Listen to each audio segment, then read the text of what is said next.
dice la tablita que en 100 centímetros de solución, ¿verdad? En 100 centímetros de solución,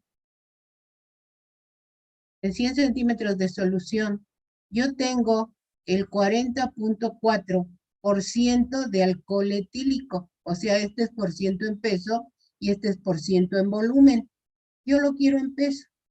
Entonces, tengo 40.04% de alcohol etílico. Esto es lo que me están dando. Le corresponde un peso específico de 0.93957, ¿sí? Entonces, dice, consideramos 100 centímetros de solución, ¿sí? 93.847 gramos en 100 es el 100%, ¿sí? Entonces, yo tengo, ¿sí? Este es el porciento, el alcohol que me están dando, es el porciento en peso. Y este es el 40% con una regla de 3, saco cuánto es el 100%. Si este es el 100%, pues entonces en esa solución tengo este porcentaje de agua. 40.04 más 59.90 me da el 100% en peso, ¿verdad? En peso de la solución. O sea, este es el porciento en peso de alcohol y este es el porciento en peso de agua que hay en una solución, ¿sí? Y tiene estos gramos. ¿Hasta ahí está entendido? ¿Qué es lo que vamos a obtener o qué es lo que tenemos? ¿Sí? Sí. Sí. Bueno, entonces lo primero que tengo que ver es la densidad del agua, porque esto que me están dando aquí es un peso específico. Para sacar la densidad, ¿sí? Yo necesito el peso específico y multiplicarlo por a alguien que esté referido. En este caso, mi referencia va a ser el agua, ¿verdad? Entonces, tengo el peso específico de la solución, lo multiplico por la densidad del agua, que está en gramos por mililitro, y eso me da la densidad de esa solución, que son 0.93897 gramos por centímetro cúbico. Ahora ya tengo mi densidad, ¿sí? Ya no tengo el peso específico sin unidades, sino ya lo tengo con unidades, ¿sí? Entonces ya tengo la densidad de la solución de 40.04, ¿sí? por ciento en peso. Yo sé que la densidad es masa entre volumen. Entonces yo puedo tener la masa, ¿verdad? La masa de la mezcla que va a ser la densidad de la mezcla por el volumen. Entonces, tenemos aquí la masa que está en gramo, la densidad, perdón, que está en gramo por centímetro cúbico, por el volumen que son 100 centímetros cúbicos, se van los centímetros cúbicos y me queda la masa de la mezcla, ¿sí? Si yo voy a modificar mi número de moles de alcohol, ¿verdad? Le voy a agregar más alcohol, pero no sé cuánto. Le voy a agregar X cantidad de alcohol para que ahora yo tenga una solución de 40.13%, ¿sí? Es la que me están pidiendo. Entonces, mi nueva densidad de esa solución va a ser bien. Su densidad, que está, su peso específico que está en la tabla, por la densidad del agua, y me da la nueva densidad de esa solución ahora con este porcentaje, ¿verdad? Entonces, la masa total, ¿a qué será igual? A la masa que yo ya tenía, más lo que le agregué de alcohol, ¿sí? Entonces, la masa del agua van a ser los 100 centímetros, ¿verdad? Menos 40.13%, y esta será la masa de agua. La masa total de agua, ¿sí? Pues son los 56.2707 gramos. si yo hago un balance de masa del agua, ¿sí? Esta es mi masa total de agua. Entonces, aquí tengo esta masa de la solución, ¿sí? Por lo que yo tengo de agua más lo que yo tenga de alcohol. Y eso me dará la masa total. Entonces, yo tengo que mi delta N de aquí, perdón, de aquí ya puedo calcular esta X, la cantidad de alcohol que yo puse. Entonces, aquí tengo mi fracción, ¿verdad? Que puse de alcohol y ya sé la masa que agregué de alcohol. Entonces, esta masa total yo ya la puedo calcular porque ya puedo poner lo que me faltaba, la X. Y esta es la nueva masa. El volumen ya sé que es la masa entre la densidad. Entonces, este es el nuevo volumen cuando aumentamos esa cantidad de moles de alcohol, ¿sí? ¿Cuál fue o sea, yo puse esta cantidad de alcohol y a este es el nuevo volumen? ¿Cuánto creció o disminuyó mi volumen? Pues estoy viendo que aumentó porque al principio yo tenía 100. Entonces ahora tengo este volumen, este es el inicial, ¿verdad? Y este es el delta B cuando yo cambié mi número de moles de alcohol. Entonces, ese delta B de volumen que aumentó entre el número que incrementé de moles, o sea, ya me está diciendo cuánto incrementó mi volumen con respecto al número de moles que yo agregué. Esto es lo que aumentó de volumen, ¿verdad? 1.2693 centímetros cúbicos por gramo. O sea, este es mi volumen molar parcial, ¿verdad? Ese es mi volumen molar parcial de la solución. Bueno, ustedes dirán, ah, qué poquito aumentó, para eso hice todos estos cálculos, si nada más aumentó 1.26 centímetros cúbicos por gramo. Casi son los 100, ¿verdad? Los 100, los 100 que tenía, porque esto fue lo que aumentó. Entonces, ¿para qué hice todo esto? Ah, bueno, les decía, en un diseño de un volumen, de un tanque que ustedes van a guardar, aquí son centímetros cúbicos, ¿sí? Pero si vamos a una industria, si vamos al petróleo, ¿verdad? Los tanques, ¿cómo son? ¿Dónde guardan?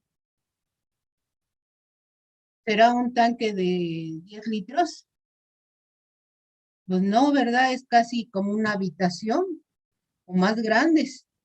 Entonces, imagínense, traduzcan ese punto 26 a esos inmensos tanques, pues ya se vuelve un volumen considerable. Ahora, supongamos que es una sustancia corrosiva y yo no calculé ese volumen que aumentó. Entonces, ¿qué pasará? Se va a derramar mi sustancia, ¿verdad? O mi solución cuando se llene ese tanque.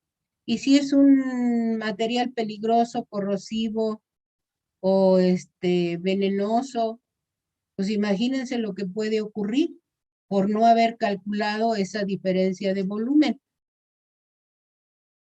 ¿O qué pasa si es un material costoso en el que debo de ser preciso en mis cálculos, lo más preciso? Porque si yo dejo mucho volumen sin que se llene, vamos a suponer que en lugar de ser más es menos, ¿qué pasa? Estoy desperdiciando material y cuando yo entregue el diseño de mi tanque, donde se va a guardar, pues me van a decir, oiga, pues mira, quedó muy grandote su tanque, ¿sí? Entonces, para eso nos sirven las propiedades molares parciales. Bueno, pero no solamente así por cálculos podemos nosotros calcular la propiedad molar parcial. Gracias a la ecuación de Gibbs-Tuchel, ¿verdad? Yo puedo calcular también por un método gráfico mi propiedad molar parcial de cada una de las especies. ¿Cómo? Pues graficando una propiedad, la propiedad que yo busco, ¿verdad? Con respecto a la fracción mol. Y la pendiente de esa recta, ¿sí? Me va a dar la propiedad molar parcial. Perdón, no la recta, sino la intersección en el eje, ¿verdad? Y va a ser la tangente, porque esta es la recta que yo trazo en una tangente en mi gráfica de la propiedad contra la fracción mol. Bueno, ahorita lo vamos a ver, ¿sí? Este es el método gráfico. Aquí tengo mi fracción mol, aquí tengo el volumen, ¿sí? Y el volumen total va a ser el volumen 1 por la fracción mol de 1 más el volumen 2 por la fracción mol de 2. Si nosotros hacemos la diferencial de volumen, pues va a ser el volumen 1 por dx1 más el volumen 2 por dx2. Como dx1 es igual a menos dx2, si nosotros diferenciamos esta, ¿verdad? Es dx1 más dx2, la derivada de una constante 0, y me queda, despejo hacia acá y me dice que dx1 es igual a menos dx2. Entonces sustituyo en mi ecuación esta y factorizo a dx2, ¿sí? Entonces ya tengo el cambio de volumen con respecto al cambio de número de moles. Ok. Entonces dice, si los volúmenes de mezclas de distinta composición, pero con una molalidad total, se representan frente a las fracciones mol, ¿sí?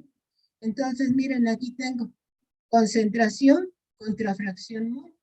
Y esta es la gráfica que me da de graficar concentración contra fracción mol.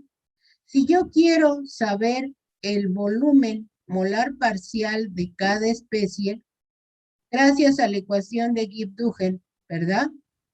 Que es más o menos esto, yo puedo trazar una recta, ¿verdad? Aquí, una recta de tal manera que sea tangencial al punto o a la concentración que yo quiera. Vamos a decir que quiero en este punto, en X2. Entonces aquí trazo mi recta en donde toca solo en un punto a esta curva. En donde toca en un punto a esa curva, a esta concentración, en un lado leo el volumen molar parcial de 1 y en el otro lado leo el volumen molar parcial del otro compuesto, ¿verdad? Entonces, esa es la tangente y eso es lo que estoy leyendo, ¿sí? Ok. Entonces, esta es la explicación de por qué el método gráfico lo puedo hacer con la tangente, ¿sí? Y de aquí tenemos un ejemplo, dice, en una solución de agua de alcohol se representa el inverso de la densidad frente al porciento en peso de etanol. Calcular el volumen molar parcial del etanol del agua para todas las disoluciones. Si se fijan, esto es lo que ustedes van a hacer en su práctica, ¿verdad? Les van a pedir calcular el volumen molar parcial. Bueno, ahorita no están en el laboratorio, no van a hacer sus mediciones, lo que pasa es que les van a dar las mediciones ya para que ustedes tengan estos cálculos, ¿verdad? Entonces, lo que les van a dar pues son densidades y ustedes tendrán que calcular a esas distintas densidades cuál es el porciento en peso de etanol para que puedan hacer su gráfica de densidad contra porciento en peso, ¿sí? Entonces vamos a utilizar el método de las intersecciones para calcular el volumen molar parcial del etanol y del agua, ¿sí? Para una concentración del 55% en peso de etanol. Vamos a graficar la tangente a la curva en el 55% de alcohol, o sea, en el punto 5, en el punto 55, ¿verdad? Ok. Y la intersección en la tangente del eje, o sea, del inverso de la densidad, nos dará los volúmenes molares parciales. O sea, aquí graficamos el inverso de la densidad que me da esta gráfica, ¿sí? Como me dicen que quieren el volumen molar parcial en punto 55, pues yo digo que aquí está el punto 55. Tracé ya aquí en este punto trazo mi tangente, ¿verdad? Trazamos la tangente. Entonces, aquí subo hasta este punto y aquí trazo mi tangente. O sea, esta recta que solo toca en un punto a esa curva. Entonces, de un lado, yo voy a leer aquí el volumen molar parcial, ¿verdad? De la especie 1 y el volumen molar parcial de la especie 2. Si yo saco el inverso de la densidad, pues ya sabemos que es el volumen molar. Si yo lo multiplico, ¿verdad? Por el peso molecular, pues ya tengo BNN, que es el volumen molar parcial. Y ya sé con cuánto está contribuyendo de volumen el agua y con cuánto está contribuyendo de volumen el alcohol, ¿verdad? A una concentración de esa solución. Si yo lo quisiera en otra concentración, pues tendría que trazar mi tangente en este otro punto.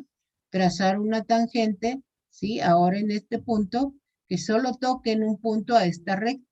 Y entonces vería mi volumen molar parcial y mi volumen molar parcial.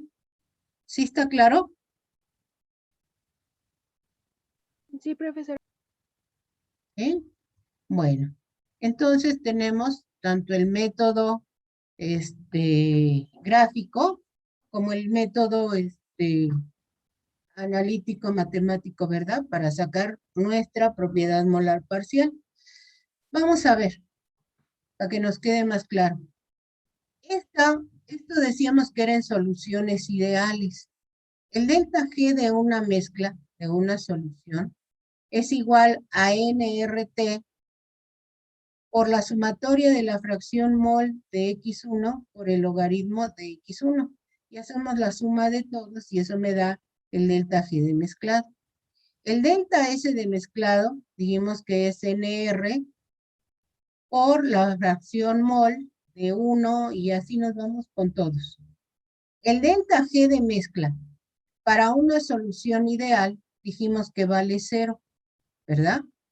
Y el delta G de mezcla también dijimos que vale 0, porque una solución ideal, aquí está, si yo meto el valor de delta G de mezclado así, y si yo meto el T delta S de mezclado, ¿verdad?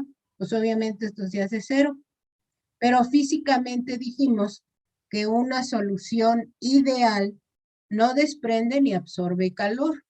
O sea, si yo tengo mucha agua y le echo unas gotitas de ácido, no se va a calentar mi matraz, ¿sí?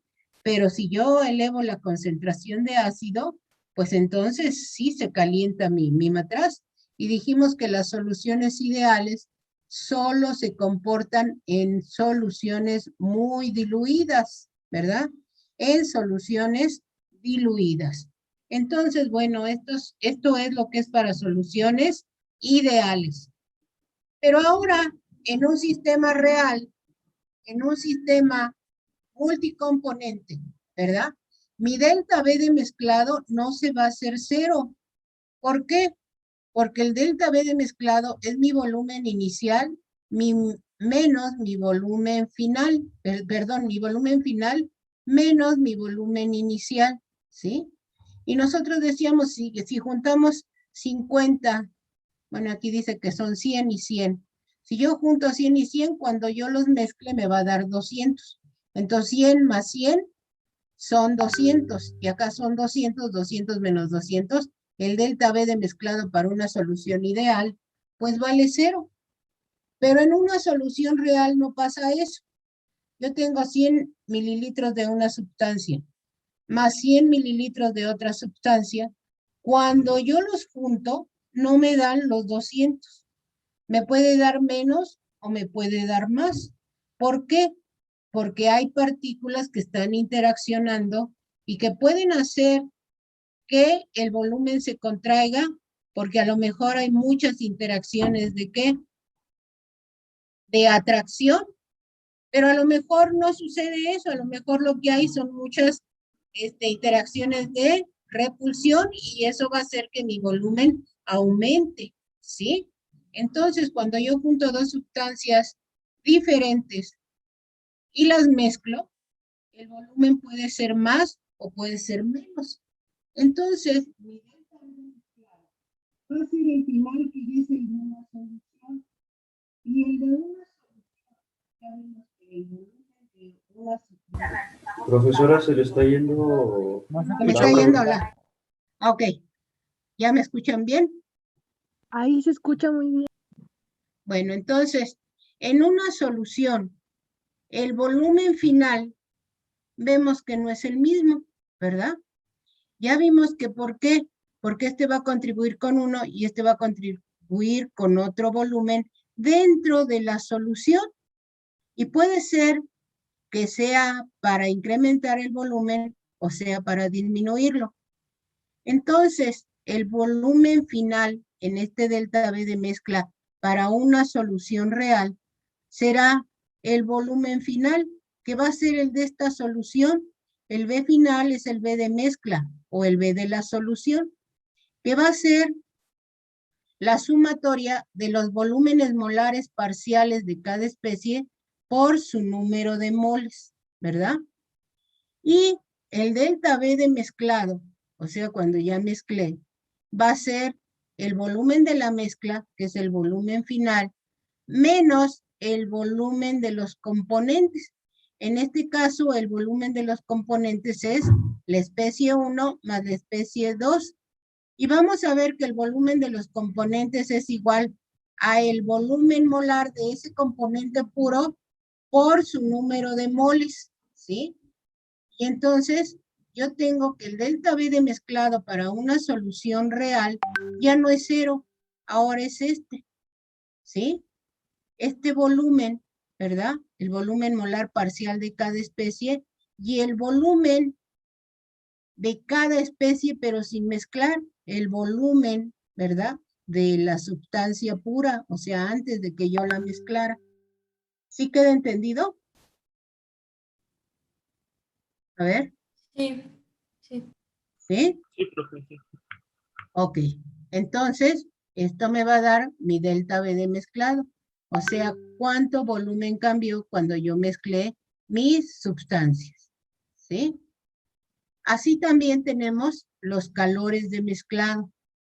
Los calores de mezclado también, ¿verdad? Aquí entra, vamos a suponer, agua. Entra a una presión, a una temperatura, y el agua pura va a entrar con una entalpía. Y le vamos a meter alcohol. Ese alcohol va a entrar a la misma temperatura, a la misma presión, pero ese alcohol tiene su entalpía. Ya vimos el curso pasado que cada sustancia contiene su entalpía y son diferentes, ¿verdad? Entonces, cuando yo los meto aquí a la cámara de mezclado, la solución va a salir con otra entalpía, que va a ser diferente a la entalpía 1 y a la entalpía 2. Y cuando los mezclo, puede ser que desprendan calor o puede ser que esa reacción absorba calor. Entonces aquí tengo un calor de mezclado. Pero ya sabemos que las entalpías se relacionan ¿con qué? Con el calor, ¿verdad? Entonces, cada sustancia lleva su entalpía y la solución sale con otra entalpía y es cuando yo estoy mezclando, puede absorber o puede desprender calor. Entonces, el calor de mezclado va a ser igual a la entalpía, ¿verdad? De las sustancias puras menos la entalpía de la solución, ¿sí? Y la entalpía de la solución, pues es la entalpía molar de cada especie por su número de moles, ¿sí? Entonces, ya tenemos ahí cómo calcular nuestras propiedades molares parciales. Eso es lo que corresponde a las propiedades molares parciales, ¿sí? Eso es lo que corresponde a las propiedades molares parciales. Ahora vamos a ver un ejemplo.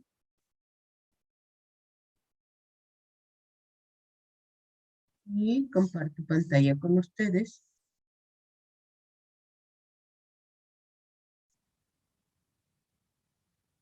Ahí está.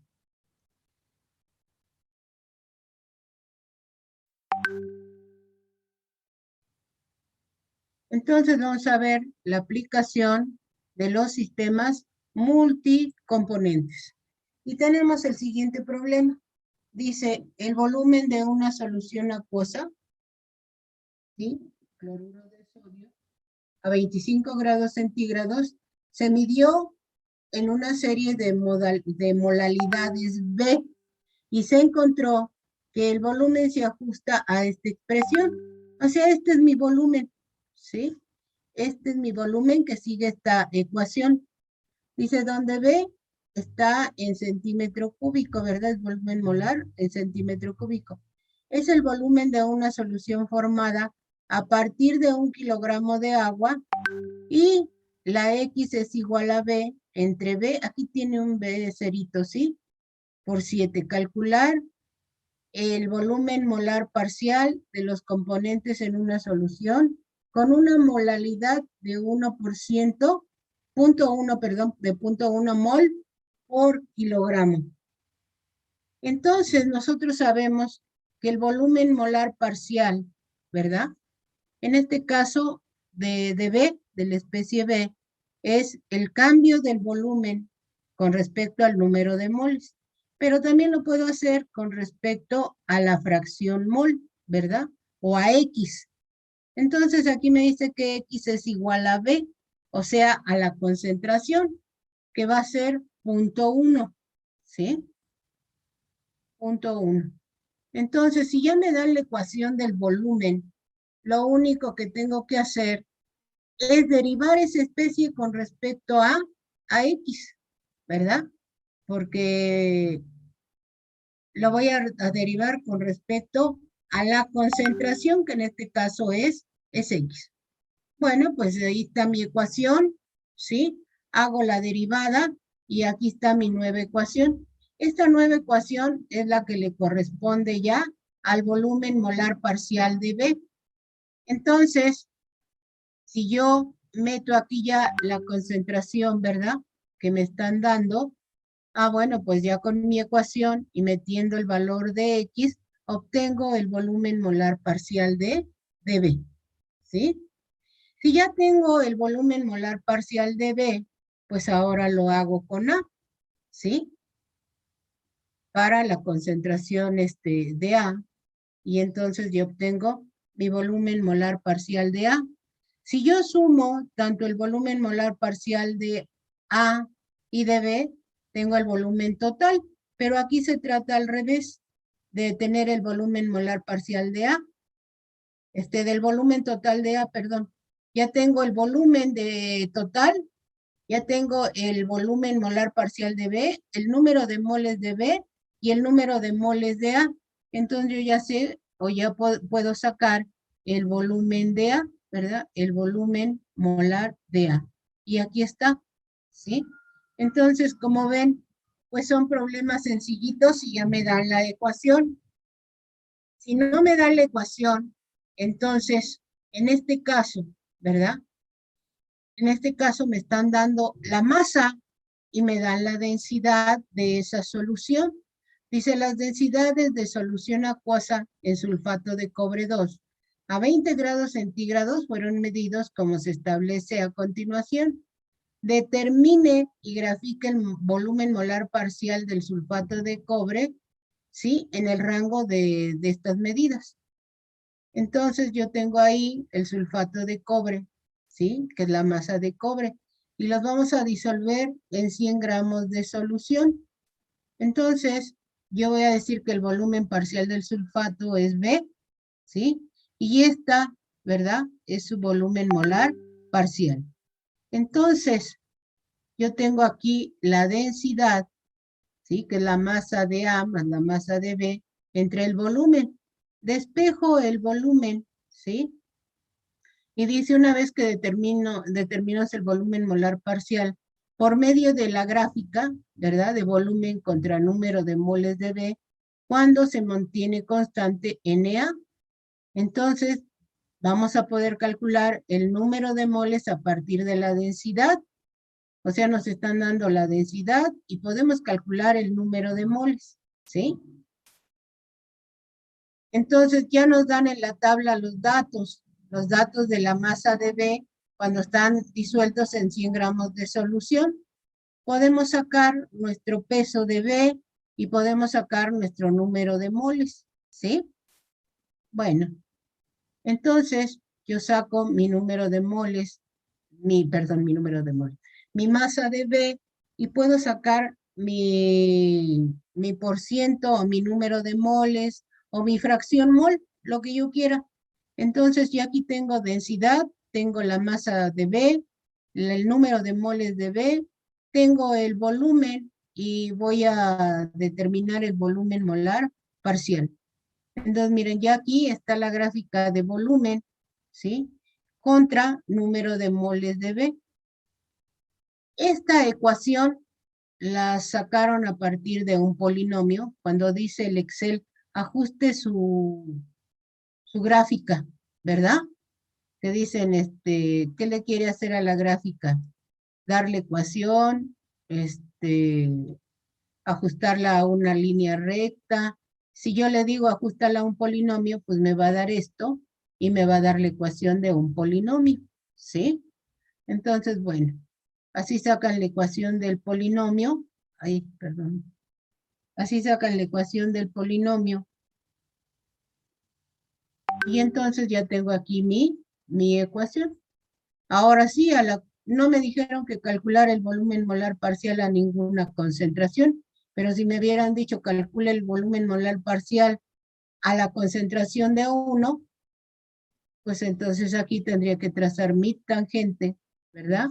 Y tendría yo que trazar mi tangente y ya sé cuál es el volumen molar parcial de 1, de B, y cuál es el volumen parcial de A o del agua, ¿verdad? Pero no me pidieron eso, nada más en el problema piden que saquemos la ecuación, ¿sí? ¿Hasta ahí está entendido? ¿Saben manejar Excel? Sí.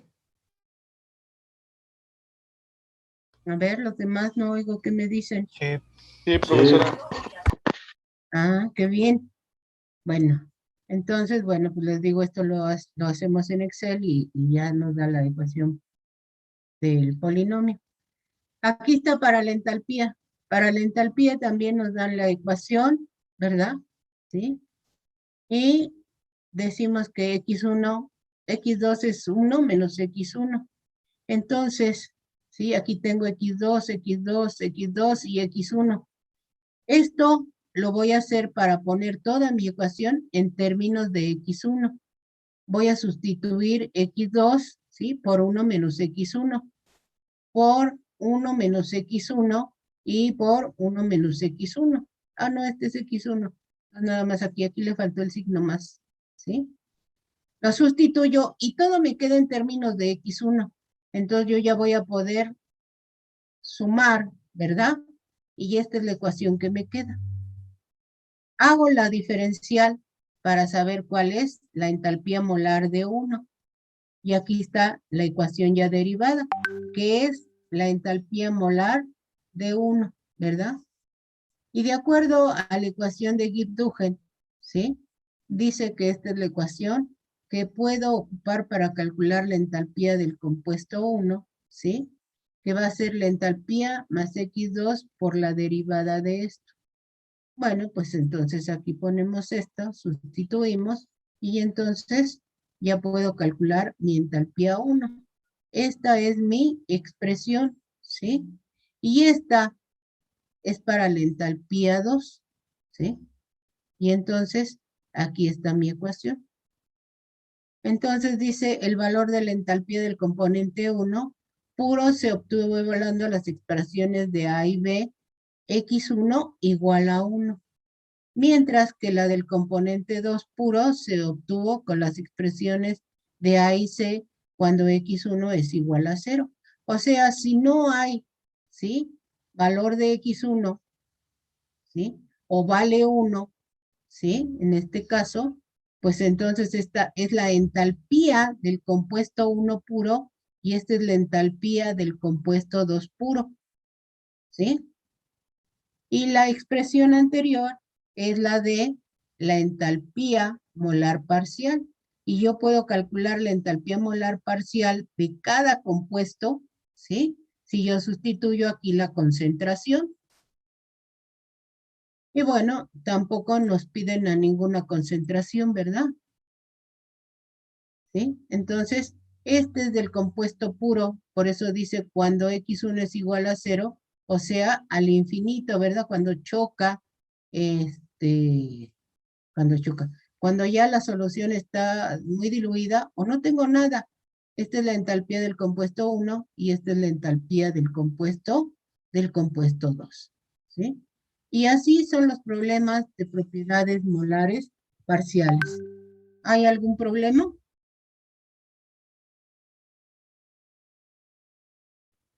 ¿No?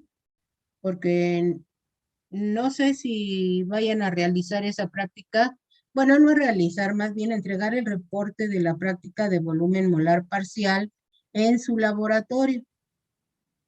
Y tendrán que calcular el volumen molar parcial. Les digo, les van a dar las densidades, ¿sí? O las concentraciones de soluciones. O les van a dar la concentración de una solución y le van a ir agregando y tendrán que ir calculando cuál es la nueva concentración y de ahí determinar su fracción mol y hacer su gráfica por el método gráfico para sacar sus volúmenes molares parciales. ¿Sí está claro? Bueno, Sí, ya lo verán si es que llegan a esa práctica, porque pues ya imagínense que ya nada más nos queda la siguiente semana y luego ya son las vacaciones y regresando tenemos 2 semanas y se acabó el semestre. ¿Sí? Entonces, bueno, estas son las propiedades molares parciales. Y me quedé con una duda. ¿Vimos la presión osmótica? No, profe. No, profa.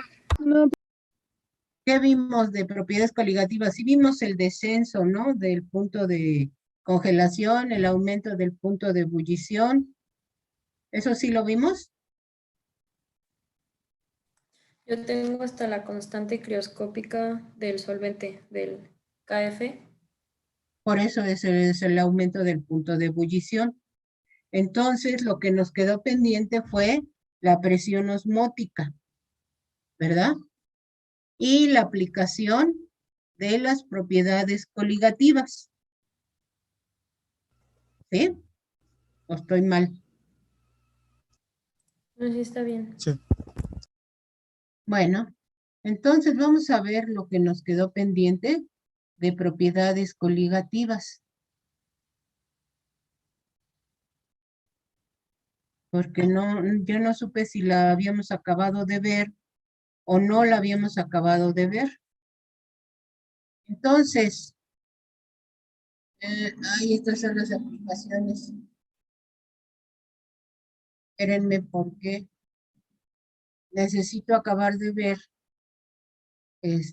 propiedades coligativas que yo pensé que ya las habíamos visto, pero me dicen que no. Entonces,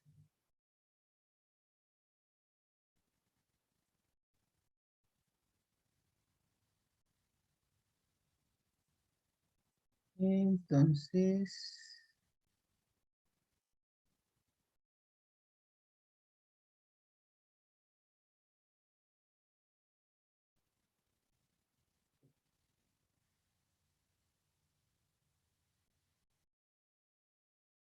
entonces vamos a compartir pantalla.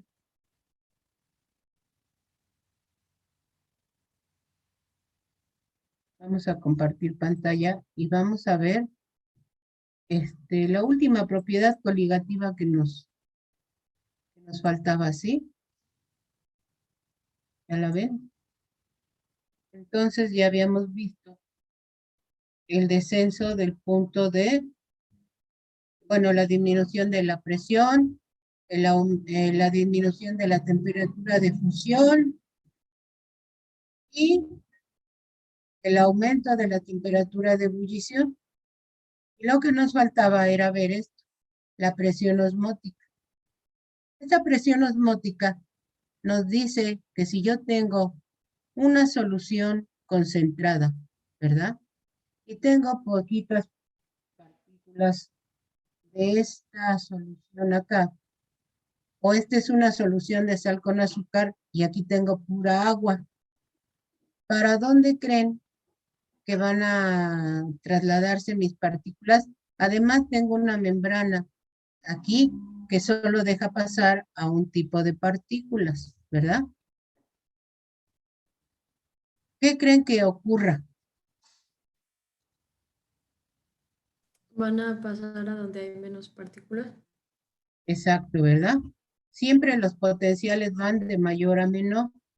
O sea, que de donde hay mayor partícula, van a pasar a donde hay menor partícula hasta que se alcance un equilibrio, ¿verdad? Hasta que se alcance un equilibrio entre esas dos concentraciones diferentes. Para que yo tenga este sistema en equilibrio, o sea, para que yo pase acá, debe de ser igual el potencial del líquido puro igual al potencial de la solución.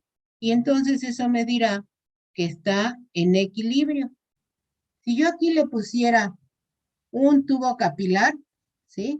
Y cuando están así, al inicio, veríamos que los dos tubos capilares están a la misma altura, ¿sí? Del líquido puro y de la solución. Al dejarlos pasar un tiempo y que alcanzan el equilibrio, ¿qué ocurre? ¿Cuál estará más alto? Ese tubo capilar. ¿El de la solución o el de la sustancia pura?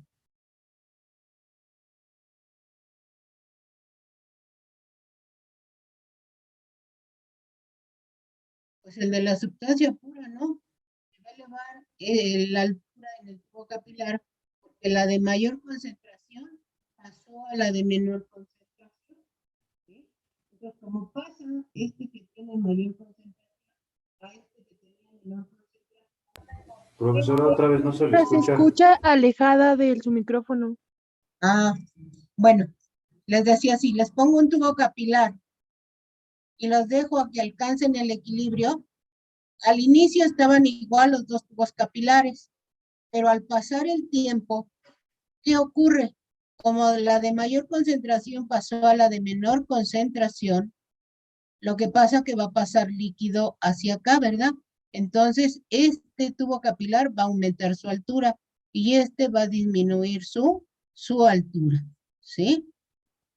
Bueno, entonces al inicio tengo el potencial del líquido y el potencial de la solución. Cuando alcanzan el equilibrio, tengo el potencial del líquido puro y tengo el potencial de la solución, solo que este estaba a temperatura y presión, estaban a la misma temperatura y a la misma presión. Pero este, ¿verdad? Cambió en concentración y la presión se elevó. La presión osmótica, que es la que subió, esta que está en el tubo capilar, es la nueva presión que sufrió aquí este sistema. Y le llamamos presión osmótica, ¿verdad? A este pedacito que subió en el tubo capilar, o es el que me está representando la nueva presión que existe aquí, debido a que cambió la concentración, ¿verdad? Esta X. Bueno, entonces, Entonces, pi aquí es la presión osmótica. pi es la presión osmótica, es Ok. la presión que se debe a las partículas que pasaron. Y creo que la vez pasada nos quedamos en que ¿qué era la presión osmótica? Pues precisamente esa fuerza que hace que pase de mayor concentración a la de menor concentración. Y incluso ya me acordé que les decía, muchas veces decimos, ay, me voy a acostar sobre el libro, a ver si por osmosis se me pasan los conocimientos, ¿verdad?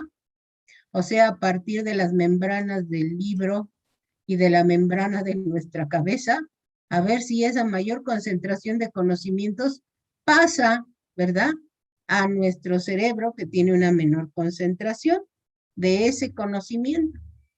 Pero pues no sucede porque las paredes pues no permiten ese paso, ¿verdad? Entonces, bueno, esa es la presión osmótica. Pero también tenemos la ósmosis inversa. La ósmosis inversa, que es sacar donde hay mucha concentración a donde hay menor concentración, ¿sí? Entonces, pero esa necesitamos aplicarle una energía, porque ese proceso no es natural, ¿sí? O sea, no se puede hacer nada más así. Hay que aplicarle una energía porque es un proceso no espontáneo. En cambio, pasar de una mayor concentración a una de menor concentración, ese sí es un proceso espontáneo. Entonces, esto que tenemos aquí, ¿verdad? La 2 y la 3 son las ecuaciones. Aparte, ya tenía la ecuación 1, que es cuando ya alcanzaron el equilibrio, el líquido puro con la solución, que su presión se ve modificada con una presión osmótica. Entonces, esa es mi ecuación 1. Este es el potencial de una solución, que es el potencial de la sustancia pura más RT, logaritmo natural de X, de una solución ideal, ¿verdad? Porque las propiedades coligativas se dan en las soluciones ideales. Y este es el potencial del líquido puro, que va a ser el potencial del líquido más RT, logaritmo natural de la concentración. Ya sabemos que para un solvente puro, ¿verdad?, el cambio de potencial con respecto de la presión es el volumen de esa especie. Y sabemos que si lo pasamos para acá multiplicando, el cambio de potencial químico es igual al volumen por el cambio de presión. Hacemos nuestra integral, ¿verdad?, que va a ser de P hasta P más pi, hasta donde se modificó la presión. Este es el volumen de un líquido que no se ve afectado por la presión y lo podemos sacar de la integral. Entonces, voy a poner mi potencial, integro, ¿verdad?, desde potencial a de que estaba T y a P más P, que es el final, menos mi potencial, que era el inicial, de T y la temperatura T y la presión P, límite inicial y límite final. Cuando hago la integral, es límite final menos límite inicial. El volumen lo saqué de la integral y mis límites de presión son de P a P más pi. Entonces, límite superior menos límite inferior. Se van las presiones y me va a quedar B por I, ¿verdad? B por I, cuando el potencial se ve afectado con la presión osmótica. Bueno, vamos a sustituir esta ecuación en la ecuación 3. Y entonces me va a quedar que este volumen, ¿sí?, por la presión osmótica es igual a menos RT logaritmo natural de X. Es la fracción mol de solvente, que está aquí, la fracción mol de solvente. Despejamos y me queda que RT logaritmo natural de X es igual a B por la presión osmótica. Entonces, si yo quiero no el solvente, sino el soluto, digo 1 menos X2, porque es para dos componentes nada más, soluto y solvente. Entonces me quedaría logaritmo natural de X, sustituyo y me quedaría logaritmo natural de 1 menos X2. La matemática dice que si yo hago esto, aproximadamente esto es igual a menos el logaritmo de X2, que se desarrolla por una serie de Taylor, y resulta que esto es igual a menos X2. Yo creo que en matemáticas todavía no ven lo que son las series de Taylor, ¿verdad? Es una expansión. Apenas usan derivadas. Ajá, que es una expansión. Entonces, bueno, cuando vean esto, las series de Taylor, pues van a ver que esto por medio de una expansión, ¿verdad? Llegamos a que este logaritmo de x2 es igual a menos x2. Entonces ya no voy a trabajar con logaritmo de x, sino puedo trabajar con x2, ¿verdad? Pero la fracción mol de x2 es n2 entre n total. O sea que x2 es igual a n2 entre n de solvente. Porque n de solvente es n de solvente menos n disoluto, ese es n total, ¿verdad? N2 entre n más n2 es aproximadamente n2 entre n. ¿Por qué? Porque este número de moles de soluto estamos en una solución muy diluida. Entonces este número es muy grandote comparado con este. Entonces yo puedo decir que es n2 entre n nada más, ¿sí? Entonces yo sé que el volumen de una solución o el volumen molar va a ser igual a el volumen del solvente puro entre el número de moles. Y el solvente, el volumen del solvente puro va a ser igual al volumen por el número de moles, ¿verdad? Al volumen molar entre el número de moles. Entonces, en lugar de tener el B que tenía anteriormente, voy a sustituir, ¿sí? B entre N.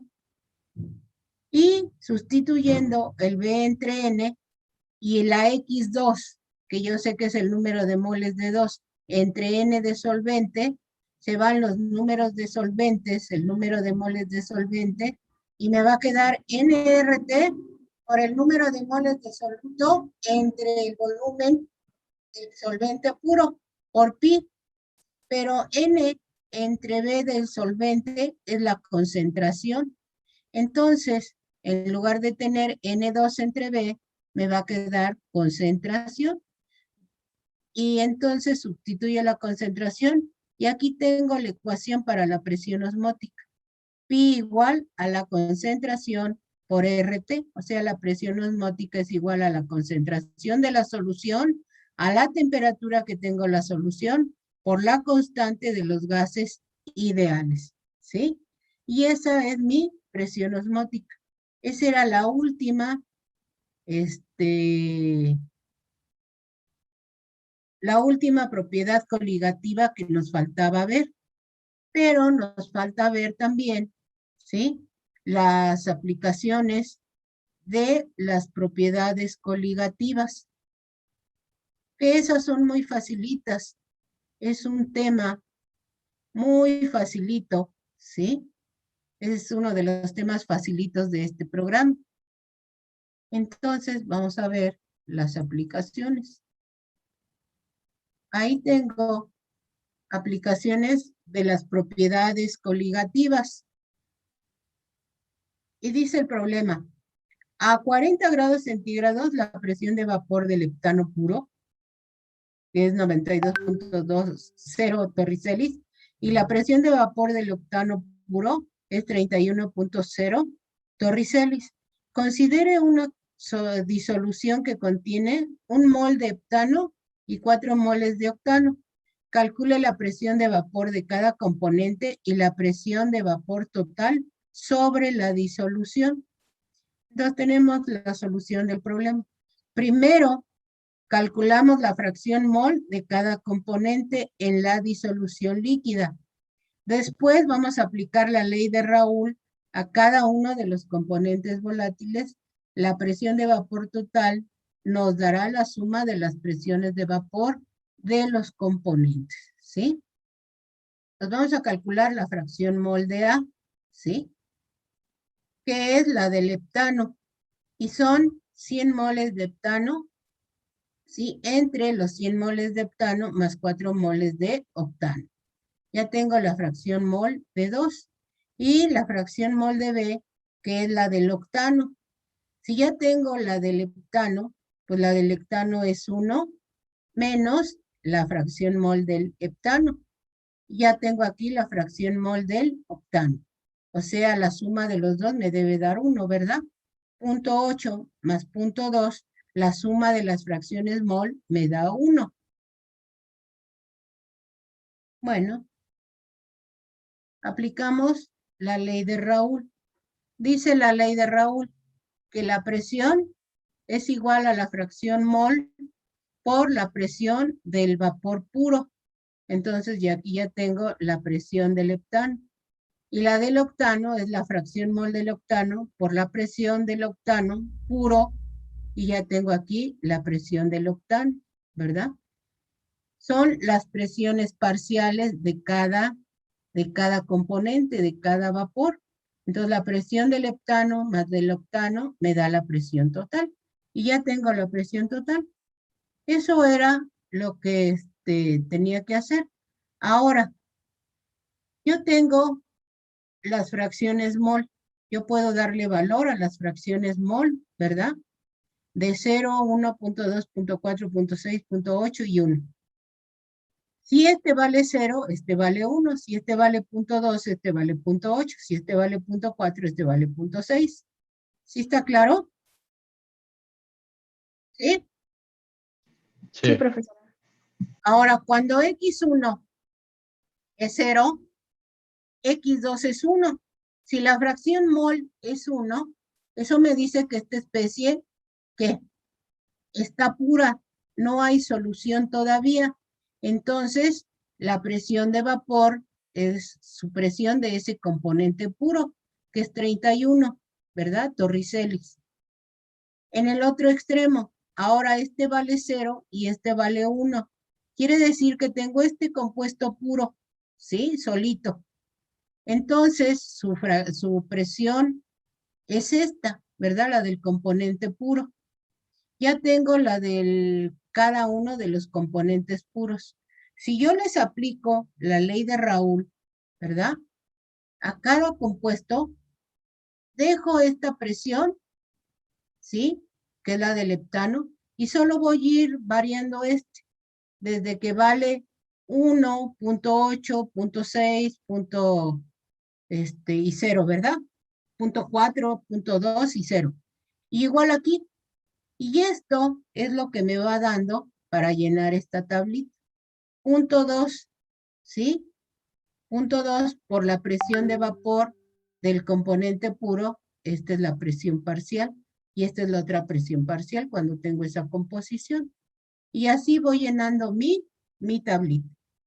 ¿Sí está claro? ¿Sí o no? Sí, profesora. Sí. ¿Y la presión total cómo la sacamos? ¿Cómo sacamos la presión total? Sumándolas. Pues sumando las dos presiones parciales, ¿verdad? Ahora, si yo quiero hacer la gráfica, aquí está la gráfica. Presión contra composición. Cuando este vale 0.2, el otro es como si viniera para acá, ¿verdad? Este es para x1 y x2 vendrá para acá. Aquí será 0, será 0.2, será 0.4, será 0.6, será 0.8 y será 1, ¿verdad? Ya sabemos que es el complementario.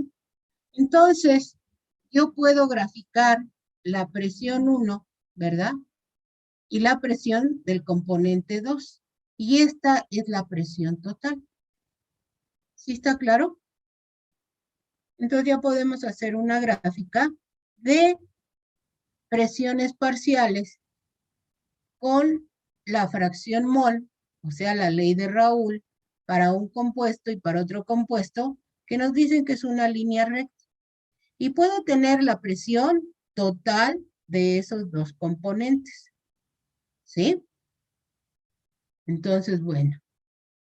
Como ven, pues eso está muy facilito.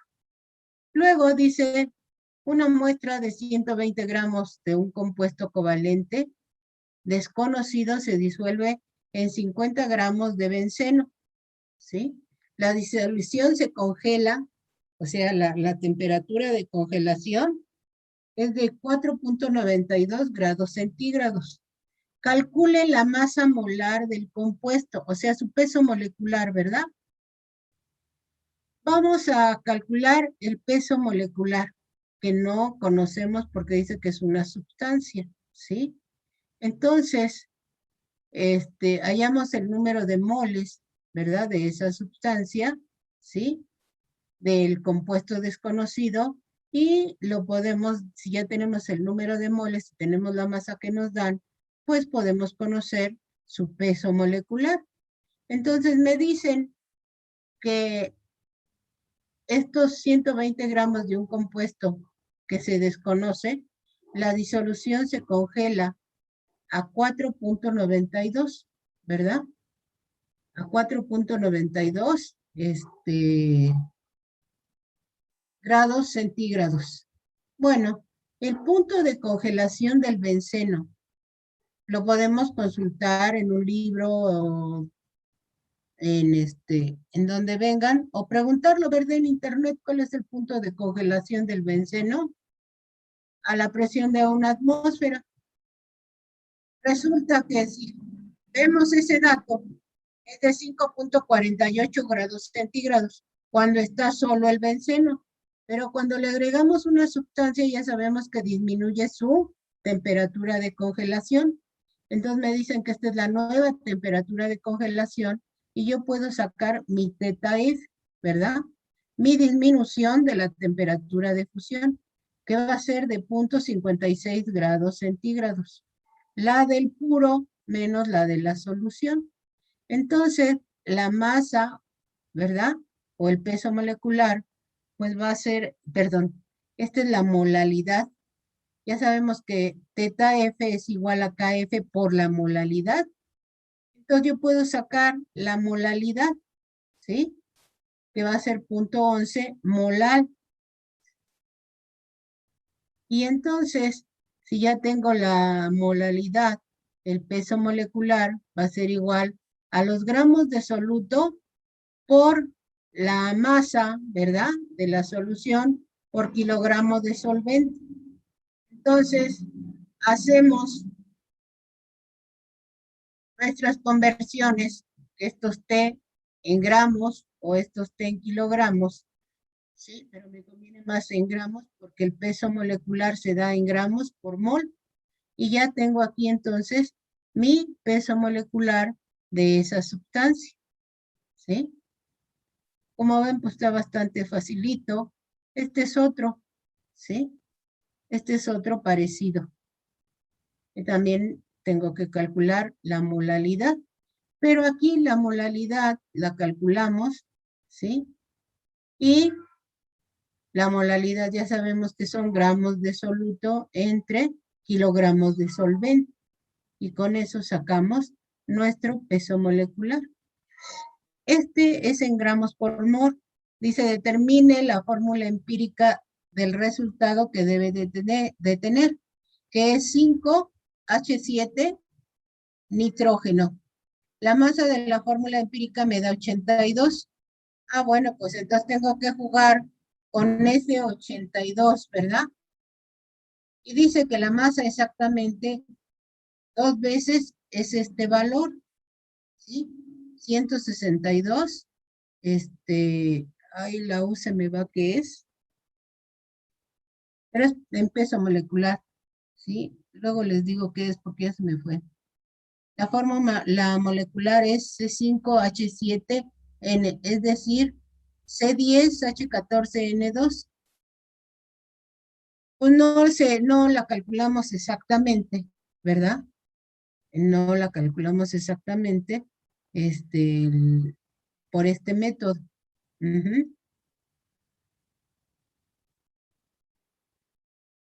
Bueno, este es otro. Este es para la presión osmótica, ¿sí?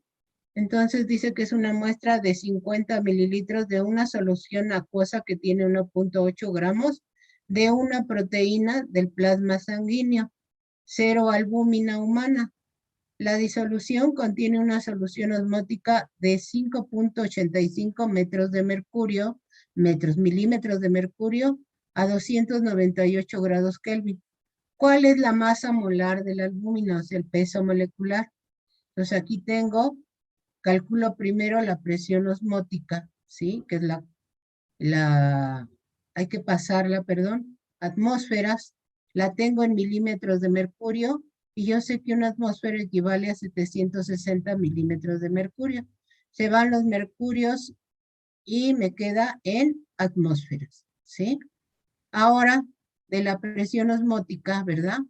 Y yo puedo poner, me quedaba el número de moles entre B, pero el número de moles es la masa entre el peso molecular. Entonces, de aquí despejo el peso molecular y me va a quedar la masa por RT entre la presión osmótica.